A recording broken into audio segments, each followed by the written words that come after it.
Mayong adlaw sa tanan sa ako ang personal nga encounter diha sa Ginoo. Personally gyud nga nasinati nako unsa ka anindot ang Ginoo sa ako ang kinabuhi nga gikan sa gapus sa daghan nga mga kasalanan, labaw sa tanan kining idolatry. Usa ko ka tao nga gikan pa sa pagkabata hangtod nga nidako ko nga naagyod na naa sa relihiyon sud gawas sa simbahan, nagtubo gyud nga relihiyosa sa ako ang kaugalingon. Nagtuo ko nga kining naa na gyud ko sa Ginoo, pero di ay sa diha nga naengkwentro nako ang Ginoo pinaagi sa iyahang pulong. Ako ang nasinati nga dako di ay gyud ko pagpulang diha niya. So pasalamat ko sa Ginoo nga sa diha di ay nga mangita ta niya sa tibuok nato nga kasing-kasing kita makakaplag yun niya.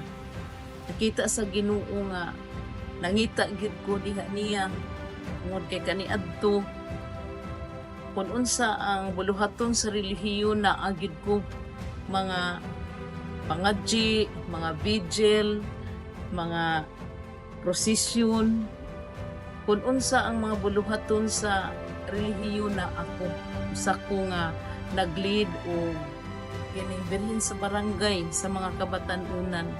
Pero nakita sa Ginoo nga ang tinguha sa akong kasing-kasing nga nangita gyud ko tinud-anay niya. Manapasalamat ko sa Ginoo nga usa ka adlaw ni ana ko ang na-encounter siya sulod sa ako ang kasing-kasing ug didto nagsugod ug pagpamuhat siya sa ako ang kinabuhi.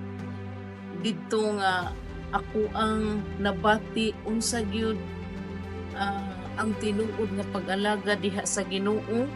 Diha pud ko nagsugod nga dunay kauhaw sa pag basa sa pulong sa Ginoo. Dunay ko'y kauhaw pagpangita sa mga panagtigom nga dili gyud nako imis nga naa gyud ko kanunay sa mga Bible study, prayer meetings o unsa nga mga buluhaton sa Ginoo. Naa gyud ko nga dili masabtan ang kining naasulod sa kasingkas, dili masabtan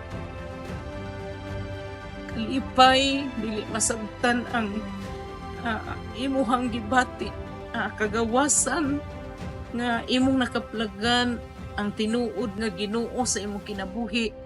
Imong nakaplagan ang tinuod nga pagsimba diha niya. Nga dako kayo akong pasalamat nga ang Ginoo nagtawag sa ako ang kinabuhi.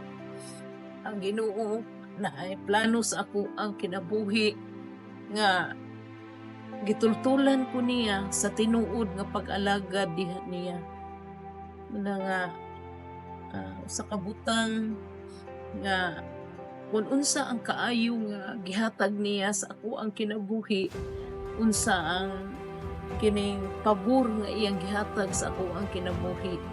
Tungod kay siya ang una nga nahigugma diri kanako nga ako pud gihatag adto niya ang paghigugma nga sukli sa iyang paghigugma diri nako.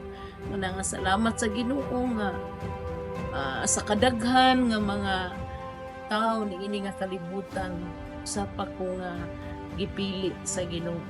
Salamat ko sa kabag-uhan, kagawasan, kaning bag-ong kinabuhi na iyang gihatag sa ako.